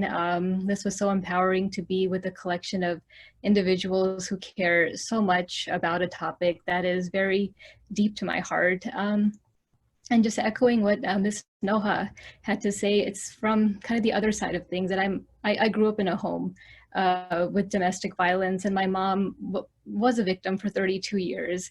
And alhamdulillah, very recently we all got out. And so having the opportunity to see the things that you're doing and then other professionals are doing to help children who might not know which direction to go means a lot to me, because growing up it was very isolating. I didn't know where to turn. My siblings didn't know where to turn in terms of what could be a safe space. And now as an adult professional, it's for sure something that I think about, that what can we do now to protect our kids, our teens who might be going through things like this. Thank you again. Thank you for coming. I would say the people in the room is, oh, sorry. Go ahead. Sorry. And it says, this is one of the best trainings I've been to. My question is, how can we support youth that are not open to speaking up? That is an amazing question. Jokes aside, if you figure out ways, let me know, because I feel like I learn every single day. I think with youth who are not willing to open up, and it really depends on your role in their life, right? Like for my students, I'm not their mother, so I can't interact with them the way that their moms would, right? Or their fathers would. For me, I'm also in my late 20s.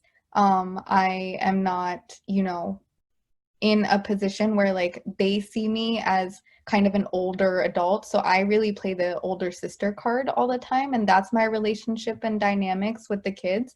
And that works for me, where I really need to establish my relationship with a child.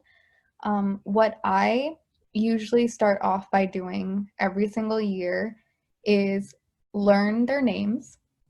Names carry so much value and importance. Know their names. If they mention one thing, like one of my students, she would wear a specific and I don't want to say what it is, but she knows who she is if she's watching this. She used to wear a very specific piece of clothing, right? And she said she was happy when she wore that very specific piece of clothing. And remembering that helped me, because if she wasn't wearing it, I knew something was wrong. And so for me, I think it's noticing the small stuff, really getting to know the personalities as individuals and offering a space. And sometimes it just takes time and patience and no expectations. I think like a lot of times, and I'm guilty of this, when I first started teaching, I was like, yeah, I'm gonna go change these children's lives. Like I'm gonna like be out of like a movie or something. But at the same time, it's very humbling because I don't know everything. And I admit I don't know everything. I tell the kids that I will learn from them more than I will teach them. And I think brutal honesty with them is also very important.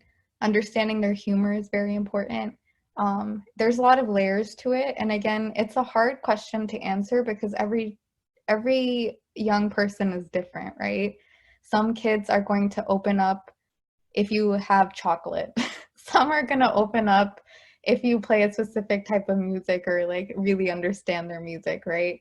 And some are just going to like be sitting in the hallway and you just happen to stumble upon them at the right time and they don't have anybody around them and you just sit down. And I'm like, I'm okay with awkward silences, so sometimes that helps because they're not, as young people, we're not okay with awkward silences.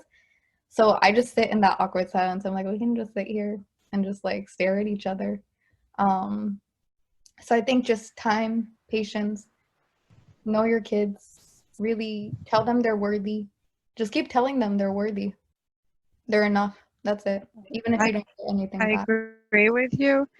I have a note here to say about awkward silence. Most of the time, 99% of the time, when you're sitting by someone there's awkward silence, they're not silent. They're trying to say what they want to say in their head.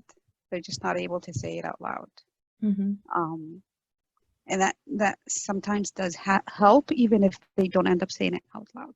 Mm-hmm. Perspective, I feel like if you're there, it's important. Even if I'm not able to talk to you, even if I can't get myself to talk to you. Sorry, I'm gonna stop. Oh, that's okay. Thank you. I couldn't have said it better myself. And we all love and support you, Noha. So thank you for being so brave to be vulnerable with us today. I hope I answered that question for the person who asked. Fatma, are there any other questions? We have one more, and it says, what are your suggestions for youth that model the violent parents' behaviors and start to become violent towards the parent being harmed? That is a very layered question.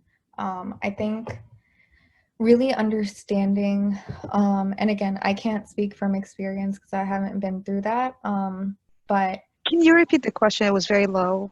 I don't think I understood what she's talking about. From what I understood that Fatma said was, are there any supports for youth that starts emulating the same violent behaviors that they've seen the perpetrator do to the victim within the parent relationship? I think that's really, really hard for the victim, obviously, in terms of being triggered. But I think at the end of the day, we have to understand that children mimic and absorb certain behaviors. Not that the child is right, but understanding where they're coming from and being patient in that, and sometimes having to remove yourself from that situation, right? Sometimes when we go and try to focus on the child, even when they're doing something wrong, as drastic as being violent with the parent, I think we try to focus on the kid, and what we need to do at that moment is take care of ourselves so that we can help the child in a long-term way. I would definitely try, if counseling is an option, really talk to counseling, talk to a community member that you trust, talk to a family member, because there is a deeply rooted sort of self-identity that the child is also going through, where they think it's okay to be violent, right? The violence is seen as okay. And if counseling is an option, really have it as like having an option of like the child being in counseling by themselves, but also try to have like a joint counseling where you both can have a conversation in a third party space, right? Sometimes just changing environment changes the conversation. And again, even if the child is not ready for therapy, really seek counseling for yourself so that you can better understand how to, one, take care of yourself, because again, if you don't take care of yourself, you can't take care of your child. And second, what sort of methods and strategies you can pull through in order to support your child and kind of get them away from that violent behavior, because that's going to carry on with them for the rest of their life. I don't know if it got mentioned or not, but the first step is to take that child away from the abuser to begin with. Mm-hmm. Because if they don't, then it's just, yeah. if they continue to live there, mm-hmm. you cannot start repairing, stopping the damage. Mm-hmm. Yeah. And also understanding that in terms of victims' safety, sometimes that's not an option. So it's okay if that's not an option right now. But I think that would be an ideal situation where like the action that is being happened constantly, you take that action away, right? Like you remove your child from that so they can absorb things that are more constructive to the way that they're going to live their life. Thank you. Anything else? That is all I'm seeing for right now. Okay, I think there's somebody unmuted themselves, right? Is that okay? I heard someone else trying to chime in as well. I wasn't sure if it was. No, go ahead. What's your name? My name is Tanzim.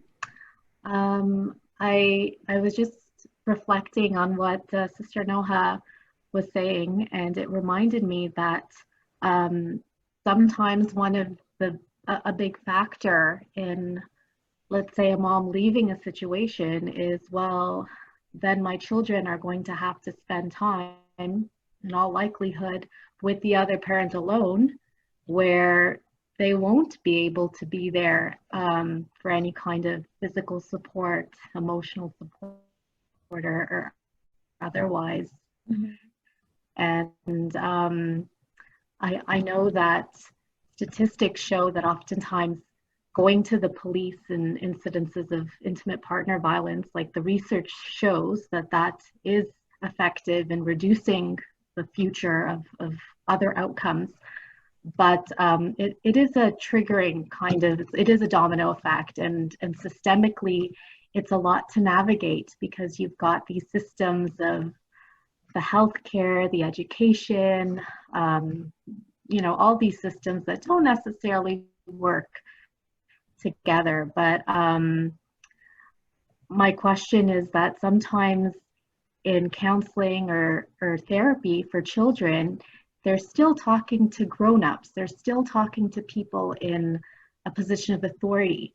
So I don't know if they exist in the communities, but having kind of groups of children, who have gone through maybe similar experiences, I think is helpful, because they get to kind of be with others who, are more in a similar age group, and not feel so intimidated even. So that just came to mind when she mentioned that.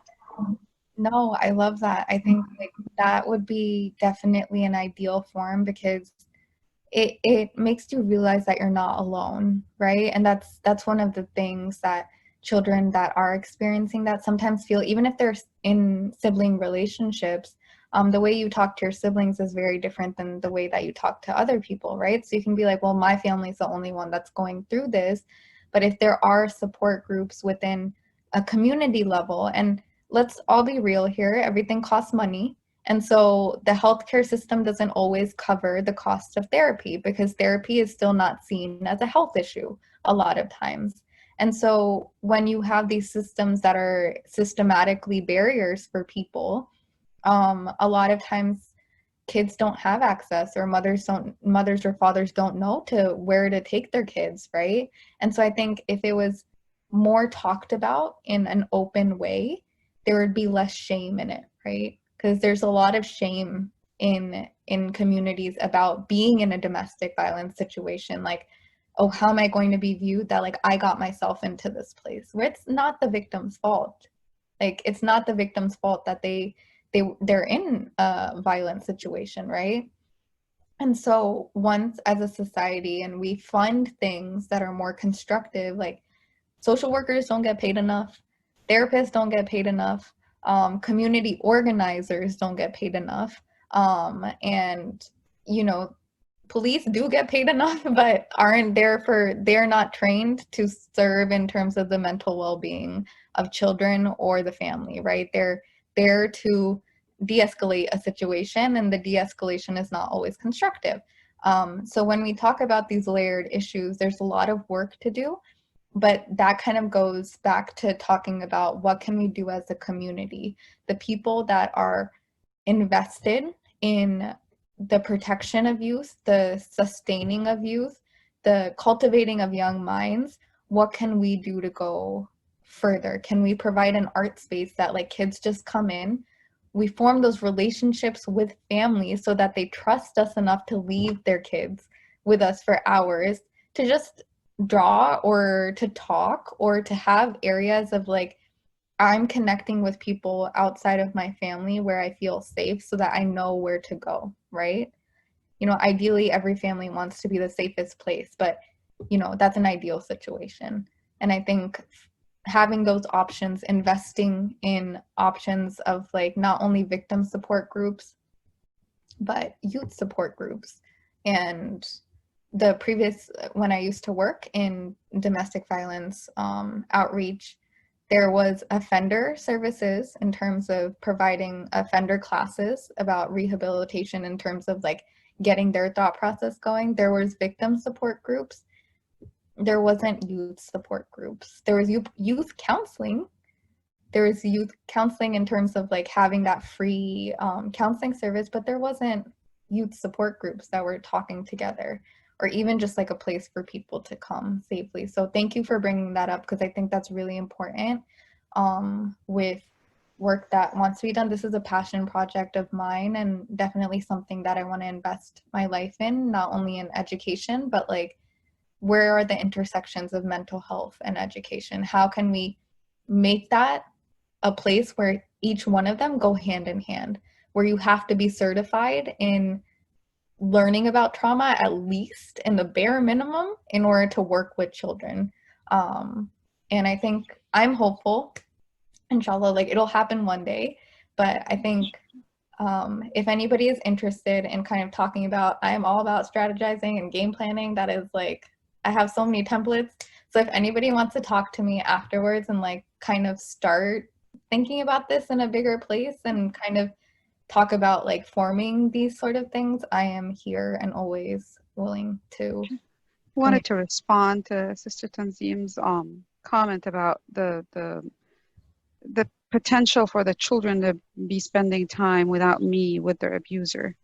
I was facing that, and that played a huge role in the timing where I actually left. I stayed in the marriage for 16 years before doing anything about it, because I realized that if I leave, I mean, I don't have anything against it. Like, I don't have any concrete proof to show that he is abusing the children. So there's all, the custody is going to be 50-50, you know, and that stuff is different between states and all that thing. But I realized that they're going to be abused even more if I leave, because they're going to be on their own with him. When I left, my youngest was 11. And the reason I left, the reason I felt confident at that point to leave, two things, is that first of all, I was able to get a child abuse report done, which don't rely on that too much. It's easy to overturn it. They make deals with the abusers all the time. They're like, oh, no, they downgraded it. Oh, he just did it once, even though I have multiple videos of abuse. People don't understand that by the time it gets to the point where it gets reported, it had been happening hundreds of times already. My ex was able to downgrade it. Because of two things. He couldn't get us we couldn't go to testify because it was in a different city. We knew about it the day before, so there's no way I could have been able to make it. And the lady that put the report together was on maternity leave. So he was able to downgrade it, so now, yeah, he can ask for visitation if he has not asked for visitations, thankfully, but he can if he wants to. The other thing that I feel like it's extremely important, when the kids are very young, yeah, you can carry them and put them in a car and to go visit their parent. When they're old enough, we need to make sure they're empowered. The person that actually told my children that you don't have to do it if you don't feel safe is the lady from the Department of Human Services. She told them, no one can force you. Even your mom cannot force you to go visit your dad. No one can carry, and my kids were old enough, obviously, no one can just carry them and put them in a car. Police gets called. Don't be intimidated. It's your right to refuse. I wanted to say that because a lot of people don't know that. A lot of people think that because the court, yeah, I might, if he brings it up in court, maybe the judge is going to, say that, yeah, I should have encouraged my children. But here's the thing, my children are taller than me. They're heavier than me. How on earth am I supposed to force them? It's not going to happen. I don't know I don't remember the second point the second point that I was going to say is listening spaces are extremely important. But one of the hurdles to that is usually abusers isolate the abused person. Which was the case in us. We were in the masjid for every Isha prayer, sometimes even Fajr prayer, but we were never there for Sunday school. We were never there. We were there wherever he was able to keep us under surveillance. We were never there.